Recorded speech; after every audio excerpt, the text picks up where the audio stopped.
Vous voyez la peur s'exprimer? Ce garçon a une peur mortelle de la vérité. Petit, ça me brise le cœur de te dire ça. Mais je pense que tu es un jeune homme très perturbé et que tu es très désorienté. Je pense que tu vas toujours chercher tes réponses au plus mauvais endroit. Ah, vous avez raison, ouais, je suis vraiment perturbé, je suis vraiment désorienté, ça c'est vrai, ouais. Et j'ai peur, j'ai vraiment peur. Vraiment peur, oui, parce que je pense que vous êtes cet enfoiré d'antéchrist. Rokhaya Diallo a lancé un nouveau podcast qui s'appelle Kiffe ta race et qui a pour but affiché d'explorer toutes les questions raciales. Le sujet du dernier épisode, c'est le fantasme et les clichés racistes notamment véhiculés par le porno. Et vous savez quoi? À une époque où d'énormes studios annoncent clairement la couleur et payent des blondes aux yeux bleus 10 fois le tarif classique pour être dominés par des hommes noirs, Rokhaya et ses amis réussissent l'exploit de ne pas du tout mentionner ce phénomène. La dégradation de la femme blanche est certainement le fétichisme le plus massif de ces dernières années. Dans le porno et même ailleurs, il y a un bombardement intensif d'images de femmes caucasiennes soumises à l'homme africain, et ces délires vont parfois très loin, mais un podcast qui prétend explorer toutes les questions raciales préfère nous parler des fantasmes sur la femme arabe, bien plus anecdotiques en proportion, avec des arguments de ce type. Dans la fétichisation du corps de la femme arabe, il y a vraiment l'idée de la soumission. Et d'ailleurs dans les catégories porno, il y a la femme voilée. La femme voilée a une image soumise à cause du porno, bien sûr, parce que le voile islamique, le Coran, de base ça ne renvoie pas du tout à la soumission de la femme. Évidemment, putain cette mauvaise foi stratosphérique. Rokhaya aurait pu parler de ce cliché de l'européenne avec l'africain, ça aurait pu lui permettre de développer sur la fétichisation de l'homme noir, qui lui aussi est animalisé, vu comme un esclave sexuel, mais ça impliquait d'admettre que la femme blanche est elle aussi l'objet de multiples fantasmes raciaux, sûrement plus que toutes les autres, et ça c'est inacceptable. Et toi la féministe blanche de gauche, arrête de lécher le cul des femmes comme Rokhaya, elles ne sont pas intersectionnelles, leur détestation des blancs et des blanches dépasse absolument tout le reste. Leur racisme transpire dans tout ce qu'elles disent, et plus encore dans tout ce qu'elles ne disent pas. Regarde-toi. T'as l'air si pur.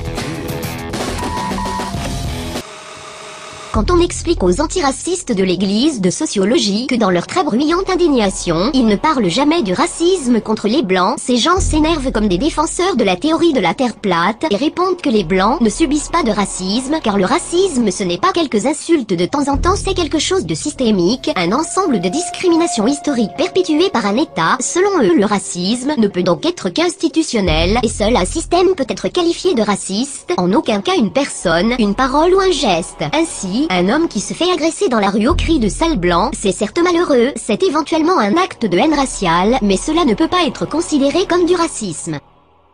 Est-ce que vous apercevez toutes les conséquences qu'implique une telle définition? Non? Alors allons-y. Si tonton Robert raconte à la fin d'un repas bien arrosé qu'il déteste les bougnoules, ce n'est pas du racisme, car tonton Robert n'est pas un État, c'est juste tonton Robert. Si Nadine la proprio refuse de louer son appartement à la famille Mendy parce que ce sont des noirs, ce n'est pas du racisme, car Nadine n'est pas un système, c'est juste une propriétaire. Si Youssouf torture Ilan avec ses amis pendant des jours parce qu'il est juif, ce n'est pas du racisme, car Ilan n'est pas victime des institution, juste de Youssouf et ses amis. Alors, chers fidèles de l'église de sociologie, êtes-vous prêts à assumer toutes les implications de votre discours fumeux? Parce que j'ai hâte de voir ça.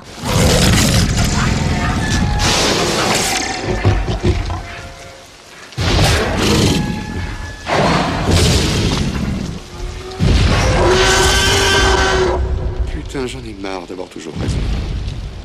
Ok, supposons que les lynchages de blancs ne sont que des actes de haine raciale et pas du racisme. Admettons que les sociologues autoproclamés ont raison et que le seul racisme qui puisse exister soit le racisme d'État. Même en s'en tenant à cette définition, le racisme anti-blanc correspond à une réalité tout à fait concrète. En France, le gouvernement lance des campagnes de clips contre le racisme dans lesquelles tous les agresseurs sont blancs, mais pas une seule victime n'est blanche. L'État diffuse des affiches contre les discriminations à l'embauche et soutient clairement la thèse qu'il existe un privilège blanc. Quand les Français de souche sont directement insultés, la justice française rejette le caractère raciste des injures car selon elle, les Français blancs ne constituent pas un groupe de personnes. On nous dit que les blancs peuvent être victimes de xénophobie ponctuelle alors que les racisés subissent un racisme institutionnel, mais c'est l'exact contraire qui est vrai. Quand Gilbert refuse de louer son appartement à un noir, il n'est pas animé par une idéologie de hiérarchisation des races, il fait un choix individuel, certes xénophobe mais ce n'est pas théorisé ni revendiqué, c'est un acte ponctuel. Gilbert ne va pas sur les plateaux télé pour justifier sa position. Concernant les blancs en revanche, une armée de sociologues homologués par France Culture nous explique tranquillement que les blancs sont une race à part, contre laquelle aucun racisme n'est possible et donc contre laquelle tout est permis. Le racisme anti-blanc n'existe pas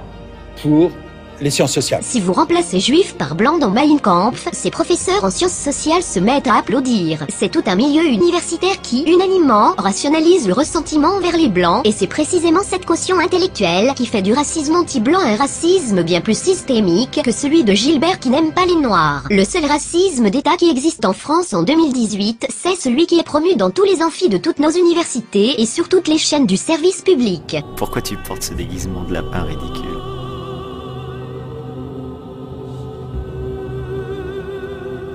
Pourquoi portes-tu ce déguisement d'homme ridicule? Quand on parle de racisme anti-blanc, ça me semble promettre. Stop, il me semble que ce sont les militants antiracistes comme toi Rokhaya qui répètent sans arrêt que seuls les concernés ont le droit de parler de ce qu'ils subissent. Donc déjà en tant que personne noire, tu n'as aucune légitimité à parler du racisme que vivent les blancs. Le racisme, c'est une histoire. Non, le racisme c'est d'abord une définition. Tu as le droit de parler de racisme d'État, mais dans ce cas tu parles d'un type de racisme en particulier, et pas du racisme en général. Le racisme peut aussi venir d'en bas. Si des skinheads tabassent un noir, c'est du racisme, même si les skinheads n'ont aucun rapport avec l'État. Être noir en France, ça veut dire être potentiellement victime de violences policières, être arabe aussi d'ailleurs, être possiblement agressé, insulté, etc. Faux, les violences dont tu parles sont toujours liées à des délinquants qui se montrent agressifs. La plupart des morts sont la conséquence d'un délit de fuite. Il n'y a aucun territoire en France où les noirs et arabes sont en danger à cause de leur couleur de peau. En revanche, pour énormément de blancs, les insultes et agressions sont quotidiennes. Et c'est une expérience qui n'est pas seulement une expérience individuelle, mais une expérience collective, et une expérience qui peut aussi émaner des institutions. Qui peut émaner des institutions, comme tu dis, mais pas nécessairement. Les agressions contre les blancs sont assez massives pour parler d'expérience collective. Quant au racisme d'État, il n'existe pas en France. Aucun texte de loi ne discrimine un individu sur son origine. Parler de racisme, ça me semble déplacé. C'est comme si on parlait de sexisme anti-homme parce que quelques hommes sont battus. Les agressions anti-blancs aussi rares que les hommes battus, sérieusement? Parler de racisme quand être blanc en France, ça reste un avantage. Les blancs sont plus riches, ils sont privilégiés, ça me rappelle quelque chose. Tiens, Rokhaya, t'es d'accord avec moi pour dire que les juifs par exemple ne subissent pas de discrimination d'État en France aujourd'hui? Est-ce que ça veut dire que l'antisémitisme ce n'est pas du racisme? Je te laisse reprendre la même logique pour les blancs. On peut pas regrouper uniquement les choses dans ces deux catégories et nier qu'il en existe d'autres. Si tu ne termines pas ton exercice, tu vas avoir le premier zéro de la journée.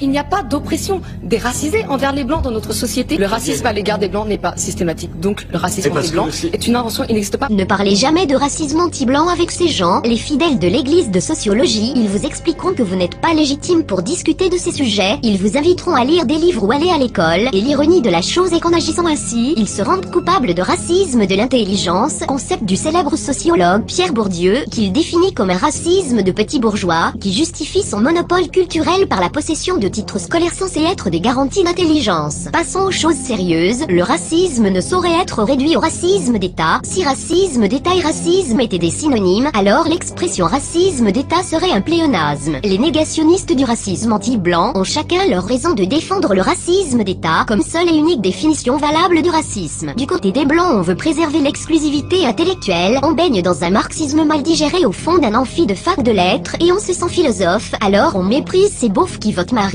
et on répète en boucle les termes d'oppressé et d'oppresseur comme un chien de Pavlov, en espérant devenir un sauveur blanc aux yeux des racisés. Du côté des militants antiracistes non blancs, on veut le monopole de la souffrance pour justifier tous nos échecs, alors on choisit stratégiquement de reprendre les thèses des petits bourgeois blancs de fac, des thèses auxquelles on ne croit pas une seconde, mais qui nous permettent d'essentialiser un grand méchant blanc bien pratique. S'il n'y a plus de coupables, comment voulez-vous qu'on reste des victimes? Ces gens trahissent leurs intentions en refusant d'appeler racisme une haine pourtant bien réelle, ils contribue sciemment à la diffuser. Comme le disait Albert Camus, mal nommer les choses, c'est ajouter au malheur du monde. Et ça tombe bien car ajouter au malheur des blancs, c'est la pulsion morbide qui les domine intérieurement. Dire le racisme anti-blanc n'existe pas, c'est comme dire « mon fils vient de m'apprendre que je n'ai pas d'enfant », c'est une phrase qui prouve aussitôt l'inverse de ce qu'elle énonce. Pour l'instant, tu te sens un peu comme Alice, tombée dans le terrier du lapin blanc.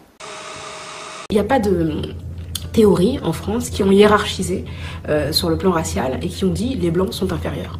Ça n'existe pas. Bien sûr que ça existe, et cette théorie s'appelle l'antiracisme. Évidemment, on ne dit pas que les blancs sont inférieurs intellectuellement, c'est bien plus sournois que ça, on les disqualifie en tant qu'êtres humains. Il y a une essentialisation de l'homme blanc comme unique oppresseur des siècles passés, présents et futurs. On pourrait relativiser, mettre en perspective, afin de nuancer, de montrer que l'histoire n'est que conflit, qu'elle est faite de rapports de force et de colonisation de toutes parts, mais non, on fait du blanc le coupable intemporel et unique que l'on peut donc haïr en toute bonne conscience, puisque nous sommes les faibles et qu'il est le fort, puisque nous sommes les victimes et qu'il est le méchant. Sous la plume de Nietzsche, il y a deux mots qui reviennent sans cesse à ce sujet: haine et ressentiment. Les faibles haïssent les forts, les impuissants haïssent les puissants. Les hommes du ressentiment, impuissants à se venger réellement, ne peuvent se venger des forts qu'imaginairement, en dépréciant leurs actions. Ce qu'ils font est méchant. Pourquoi est-il aussi méchant ? Et c'est cette accusation de méchanceté qui est l'acte fondateur de la morale du ressentiment. Par exemple, le discours sur les inégalités peut souvent prendre cette forme accusatrice vis-à-vis des méchants exploiteurs qui s'accaparent les richesses. Et c'est ainsi que le blanc devient le réceptacle de toutes les rancœurs accumulées, le défouloir autorisé, car comme l'affirment les racistes anti-blancs, les blancs se sont eux-mêmes mis hors humanité. En postulant que les blancs sont la seule population sur Terre qui ne peut pas faire l'expérience du racisme, on les déshumanise, en plus d'attiser la haine contre eux, on pardonne toutes les violences dont ils sont la cible, on disculpe d'avance tous ceux qui s'attaqueront à eux, on justifie toutes les horreurs actuelles et à venir, en les persuadant que tous leurs malheurs réels ou supposés proviennent du blanc. On moralise les pires instincts en les nommant réparation, justice, égalité, alors qu'on ne fait que sacraliser le ressentiment. C'est ça qui est génial chez Nietzsche. Enfin, il y a deux, trois choses absolument géniales. C'est d'abord qu'il a photographié le ressentiment, qui capte partout que les hommes se vengent de vivre.